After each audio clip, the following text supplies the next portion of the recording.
안녕하세요. 우형달입니다. 아마 몰아서 강의하고 있는 게 보이실 것 같아요. 눈치 빠르신 분은. 그래서 오늘은 이제 첫날이고 그래서 뭐 저도 좀 긴장을 하고 그런 것 같습니다. 그래서 이제 어쨌든 뭐 1강하고 2강이 잘 되었는지 전 잘 모르겠어요. 그다음에 이제 나름대로 한다고는 하는데 제가 뭐 이렇게 동영상 유튜브 찍어보고 온 건 이제 처음입니다. 그래서 좀 횡설수설을 하기도 하고 있는 것 같고, 본래 원고에 만들어놨던 말하고는 좀 다른 내용을 얘기하기도 하고 있습니다. 어쨌든 이제 방법이 있어서 좀 서툴고 세련되지 못했고, 사실 이 동영상 이 제작 자체를 어떤 전문적인 업체가 제작하라 하고 있는 것도 아니고 그냥 저 혼자 붙이고 자음 붙이고 다 하고 있습니다. 참고로 그런다고 제가 그냥 뭐 아무 투자도 하지 않고 이 동영상을 제작하고 있냐 그러지는 않고요. 저도 이 동영상을 제작하려고 최근에 멀쩡한 핸드폰 놔두고 S10 노트를 구입했습니다. 뭐 지금 굉장히 어렵습니다. 이 노트 10 이 자식이 얼마나 똑똑한지 겨우겨우 지금 그 유튜브 잘하는 사람들한테 또 동영상 촬영 잘하는 사람한테 물어서 지금 여기까지 노력을 하고 있는데, 아마 보시면 아시겠지만 모자라는 게 한두 가지가 아닐 것 같습니다. 그리고 또 뭐 제가 이 동영상을 제작을 해서 뭐 어떤 개인적인 영달을 얻거나 수익을 얻고자 그런 게 아니니까 굳이 뭐 큰 돈 들여가면서까지 할 필요는 없다 그렇게 생각을 하지만, 어쨌든 좀 투박하기는 하지만 제가 알고 있는 경매의 노하우는 1강에서도 말씀드렸듯이 아낌없이 전달을 하도록 하겠습니다. 그래서 이제 아주 해드리고 싶은 얘기세요. 경매 초보자에게 꼭 필요한 경매 투자 노하우 몇 가지는 꼭 제가 오프라인 수업에서도 말씀을 드리고, 아마 제가 이제 경매 강의를 처음 한 게 제 기억으로 2006년, 그러니까 제가 2004년에 이제 강원대 박사과정에 들어가고 나서 처음으로 이제 뿅아리 강사를 시작한 게, 본격적인 강사를 시작한 게 2006년이었으니까 그때부터 거의 뭐 특히 초보 하신 분들한테는 한 번도 빼놓지 않고 드렸던 말씀이 이 부분입니다. 그리고 아마 제가 앞으로 언제까지 이 행동을, 이 수업을 하려는지는 모르지만 절대 신신당부드리는 게 이렇습니다. 꼭 드리고 싶은 말씀이 뭐냐면, 특히 초보하신 분들한테는 첫 번째로 투자 금액이 작은 것부터 해라. 투자 금액이 작은 것부터 해라. 꼭 드리는 말씀입니다. 그러니까 이제 뒷부분에서 말씀을 드리겠지만, 경매는 부동산 시장 부동산 매매에 비해서 훨씬 작은 금액으로 할 수 있다 그 얘기죠. 그러니까 경매를 잘 모르신 분들은 어떻게 생각을 하시냐면, 이 부동산 시장하고 경매 시장하고를 이렇게 동일시하는 그렇게 하시는 분들이 계세요. 근데 절대 그렇지 않습니다. 특징도 다르고 성격도 다르고 투자 금액도 다르다 그 얘기죠. 투자액도 전혀 다릅니다. 투자액도 이쪽은 많이 들어가면 이쪽은 아주 작게 되세요. 무슨 말이냐면 한번 생각해 보세요.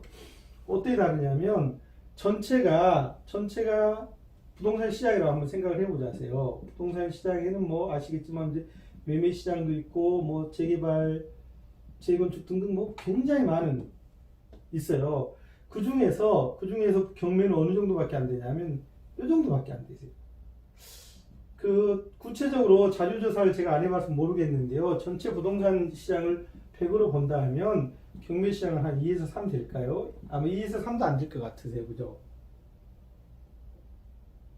그러면 이제 요 전체를 더 이제 둘러싸고 있는 게 뭘까 하면, 이제 아시겠지만 이제 내수 시장일 거고, 이제 더 크게는 이제 뭐 예를 들어서 뭐 이제 국제 대외 시장까지 이렇게 포함을 한다고 하겠지만, 우리가 여기까지는 모른다 하더라도 이 부동산 시장하고 경매 시장의 특징 정도는 미리 공부를 해 두시는 게 좋은데요. 오늘 우리 수업의 특성상 우리가 뭐 부동산 시장의 특징까지도 말씀드릴 수는 없고, 어쨌든 경매 시장에 대한 특징만 좀 보자 그럴 때, 부동산 시장하고 경매 시장의 큰 차이 중에 하나가 투자 금액이 다르다 그 얘기세요. 무슨 말이냐면, 부동산 매매 시장을 한번 볼까요? 아파트 청약 시장을 한번 볼까요? 청약 하나 제대로 받으려면 어쨌든 뭐 서울 중심으로 해서 최소한 융자를 한 50% 받는다 해도 50% 받는다 해도 자기 돈이 한 5에서 한 6억 정도 있어야 보통 이제 그 기준 평형인 25.7평짜리 전용을 받을 것 같으세요. 그죠? 그러면 봐봐보세요. 그러니까 융자를 빼더라도 내 돈이 5억에서 6억 있습니다라고 얘기를 하면 경매 시장에서는 감정가 얼마짜리까지 낙찰받을 수 있을 것 같으세요? 내 돈이 5억에서 6억입니다라고 얘기를 하면 감정가 30억짜리도 얼마든지 낙찰받을 수 있다세요. 그래서 그 투자 금액이 많이 안 들어갈 수 있습니다. 그리고 이제 투자 금액이 작은 물건부터 시작을 하셔라 그 얘기세요. 그게 무슨 말이냐면 경매는 전체 투자 사이클을 경험해 보시는 게 중요하거든요. 경험해 보시는 게 중요한데 무슨 말이냐면 3천만 원짜리 투자를 하나 해도 전체 사이클 한 번을 구경을 하시는 거고요. 경험을 하시고 1억 원짜리를 해도 한 번 경험을 하시고 3억 원 투자 금액이 3억 원짜리도 한 번 하시고 5억회도 한 번 하세요. 무슨 말이냐면 1억 원짜리 한 번 하니까 5억에 비해서 5분의 1만 공부를 하고 5억을 하니까 1을 배우고 이런 건 절대 없다 하세요. 그러니까 1억 원짜리를 한 건 해도 투자에 대한 전체를 한 건을 경험해 보는 거고 무슨 말이다. 물건 선정에서부터 물건 선정, 그다음에 임장, 그다음에 입찰 가격 정하기, 응찰 가격 정하기, 그다음에 입찰, 그다음에 잔금 납부, 그다음에 명도까지를 크면 작으면 작은 대로 크면 큰 대로 경험을 한다고 얘기했어요. 그래서 처음 하시는 분들한테는 꼭 드리고 싶은 말씀이 뭐냐면 일단 투자 금액이 작은 것부터 서서히 시작을 하셔라 꼭 드리는 말씀이 있어요. 이 경매 투자의 특징이 뭐냐면 제가 아는 경매 투자의 특징은요. 경매 투자의 특징은 선생님들 뭐가 있을 것 같으세요? 물건에 목숨을 거시잖아요. 목숨을 걸면 정말로 목숨이 걸려요.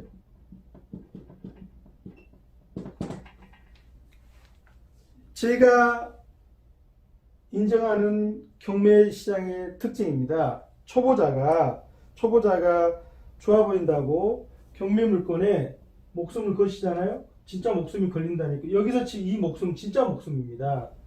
우리가 경매 투자를 하는 것은 소액으로 조금이라도 더 높은 수익을 올려보자고 경매 공부를 하고 경매 투자를 하는 것이지 목숨 걸려고 경매 공부하고 경매 투자하시는 건 아니시잖아요.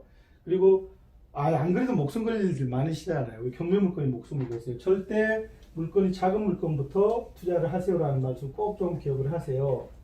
드릴 말씀이 더 많은데 뭐 시간상 더 드리지 못해서 좀 죄송합니다. 어쨌든 경매 물건에는 절대 목숨을 걸으시면 안 된다. 투자 물건이 작은 것부터 하셔라. 그 다음에 두 번째가 뭐냐면 잘 아는 동네 물건부터 해라. 잘 아는 지역의 물건부터 선정 시작해라. 당연한 얘기입니다. 그렇죠? 그러니까 내가 잘 아는 지역의 물건이면 물건 그 가격 선정하는 거라든지 그 다음에 향후 뭐 그 진행 방법이라든지 그 다음에 뭐 매각이라든지 수익을 올리고 나오는 거에 대해서 잘 모르는 동네보다는 훨씬 더 편안하게 잘 하실 수 있다 그 얘기 있어요. 아시겠죠? 그 다음에 세 번째로는 유행은 돈다. 그러니까 이 부동산 물건에 대한 설명입니다. 부동산 물건은 그러니까 아파트는 그런 것 같아요. 아파트는 기본적으로 쭉 가져가는 그런 깔고 가는 이제 그런 상품이라면 그러니까 뭐 재개발 재건축 지역에 있는 그런 물건이라든지 그다음에 뭐 상가라든지 오피스텔이라든지 그다음에 이제 공장이라든지 이런 물건들은 돈다 그 얘기세요. 그래서 무슨 말씀이냐면 한참 인기 있을 때 응찰하지 마시고요. 한참 인기 있을 시기에 인기 있는 물건 응찰하지 마시고 좀 이제 돌아서 좀 이제 잠잠해졌을 때 그때 이제 좀 더 저렴하게 낮은 가격에 낙찰 받아서 그 현상 유지만 하고 계시면 금방 좋은 시절에 물건이 온다 그 얘기세요. 그렇죠? 그 다음에 이제 누구랑 경쟁하지 마라. 동네라고 안 하고요. 세대카고.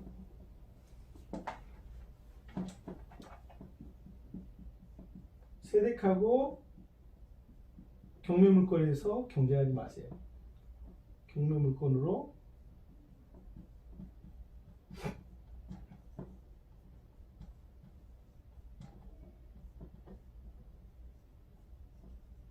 사실 그 경매 시장에서 가장 무서운 슈퍼맨이 누구냐면 이 애기 옷본 세대입니다. 무슨 말이냐면 아마 이 유튜브를 보고 계신 분도 내 얘기네 라고 생각을 하실 분들도 계실 것 같아서 좀 조심스럽습니다. 그런데요, 그 동네, 특히 그 동네 중개업자하고 조인이 된 젊은 세대기 응차라는 물건은 경매를 좀 했다는 사람들은 절대 이 양반들이 이겨먹을 수가 없으세요. 뭐 이겨먹는다는 말이 좀 이상한데 이 양반들이 응찰하는 응찰 가격을 선수들은 따라갈 수가 없어요.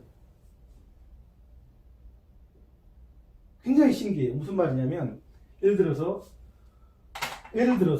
5억이면 감정가 가격이 5억이면 적어도 우리 같은 사람들이 생각을 할 때는 이놈의 토탈 매입 가격을 한 80% 정도로 본다 하면, 잘 보세요. 그럼 이제 한번 유찰되면 4억이잖아요.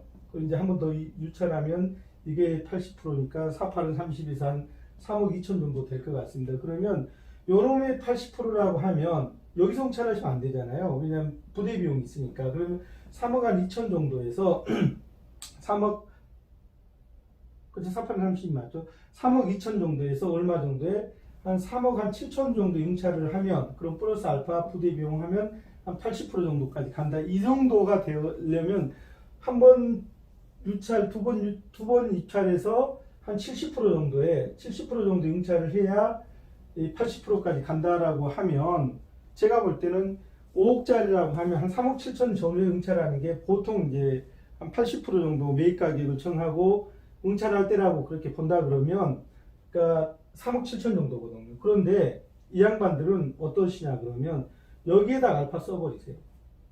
그러니까 감정가 5억짜리를 한 110%에서 한 5억 5천 응찰을 해버린다니까요. 이러면 이제 110%가 되거든요. 그러니까 이런 말씀드리면 할지 몰라도 이건 뭐 제가 볼 때는 경매 시장을 아주 교란하는 그 외래종 같아요. 죄송합니다. 외래종이라고 해서. 경매의 기본도 모르시는 분들이, 물론 이분들이 실제 그렇다는 얘기는 아니니까요. 어쨌든 경매의 기본도 모르신 분들 요런 하세요. 이분들하고 이렇게 써대는 사람하고 가격 경쟁을 해서는 이겨먹는다는 표현 이상하지만 우리가 적수가 안 되잖아요. 어쨌든 그러니까 이 양반들은 가격을 높게 쓰는 특징이 분명히 있으세요. 그래서 저희는 뭐 이런 분들이 관심을 가진 물건에는 뭐 당초부터 관심이 없습니다. 우리 선생님들한테도 이제 이런 분들이 응찰하는 물건에는 좀 이렇게 좀 피하시는 게 좋다고 이제 그렇게 생각을 합니다. 그 다음에 이제 몇 건 정도를 하면 대체로 그럼 이제 이분들하고 이제 경쟁을 안 하시게 될까 생각을 해보면은요, 5건 정도. 그 다음에 연수로는 한 3년. 그러니까 경매를 해보면 1년에 한 2건. 그 다음에 이제 물론 뭐 응찰할 때마다 낙찰 받으실 수는 없잖아요. 그래서 어쨌든 1년에 한 2건 정도 낙찰을 받고 물건 정도가 한 최소한 6건 이상 10건 정도가 되면 저절로 이분들하고는 경쟁을 안 하시게 되세요. 여기서 세대기라고 표현했다고 너무 그렇게 이 동영상을 보시는 분들은 그렇게 부정적으로 말씀하지 마주세요. 제가 이제 대명사로 상징적으로 말씀드린, 그러니까 이제 신참이라고 보시면 되세요. 그럼 속으로 그러세요. 우박사 할 말은 다 해놓고 나서 이제 와서 변명하네. 그렇게 보셔도 어쩔 수는 없어요. 어쨌든 이 신참들이 평균 가격, 감정 가격 이상으로 써버리는 물건이라면 그냥 제가 볼 때는 우리 좀 공부를 하신 분들은 그냥 피해 가신 것도 괜찮다. 무슨 말이다. 이분들하고 경쟁해서 가격 경쟁해서 이겨보셨자 뭐다? 상처뿐인 영광이다. 아무 의미가 없다 하세요. 그러니까 경매를 하는 이유를 우리가 따져보면 좀 더 수고스럽더라도 동네 부동산 중개업자한테 맡기면 수수료 주면 속 편하게 그냥 다 알아서 해주잖아요. 그런 수고를 우리가 감내하면서 경매 공부하고 권리 분석하고 배당표 써보고 임장하고 입찰 가격까지 정하는 그 수고의 핵심이 뭐냐 그러면 좀 더 낮은 가격에 낙찰받아서 그렇죠? 낮은 가격에 낙찰받아서 이왕이면 높은 수익을 올리자가 핵심이거든요. 근데 이분들하고 경쟁을 해서는 별로 그렇게 수익이 날 리가 없으세요. 그래서 어쨌든 이제 경쟁 안 하시는 게 좋습니다. 그죠? 우리가 경쟁을 안 하셔야 되세요. 그래서 이번 강의에서는 이렇게 크게 한 4가지 정도로 투자 금액이, 그러니까 투자 금액이 작은 물건부터 시작을 하실 것, 그 다음에 경매 시장, 그 물건 지역이 있는, 지역을 잘 아는 지역에 물건부터 선정을 해서 투자를 하실 것, 그 다음에 부동산 물건은 유행은 돌고 돈다. 부동산 물건 유행은 돌고 도니까 너무 조급해하지 마시고, 지금 핫한 물건, 그러니까 지금 막 아파트, 예를 들어서 지금 막 아파트가 뭐 감정가 대비 뭐 100에서 105% 낙찰됩니다. 그냥 눈 감고 계세요. 차라리 그럴 때는 재개발 가능한 뭐 빌라나 연립, 재개발 재건축이 가능한 오래된 아파트 쪽으로 가시는 게, 그랬다가 낙찰 받아놓고 조금만 기다리면 다시 좋은 시절이 옵니다. 그 다음에 신참들 바꿔야 되겠네요. 끝내 책임 못 질까? 경매 신참들하고 경매 물건에서 응찰하지 마자. 세대기라는 말 뺐습니다. 그래서 이런 물건들하고는 이런 기본을 가지고서 경매 공부를 시작을 하시면, 우리가 비록 초보하신다 하더라도 충분히 투자하는데 또 공부하는데 도움이 될 것 같습니다. 자, 이걸로 3번째 강의를 마치도록 하겠습니다. 감사합니다.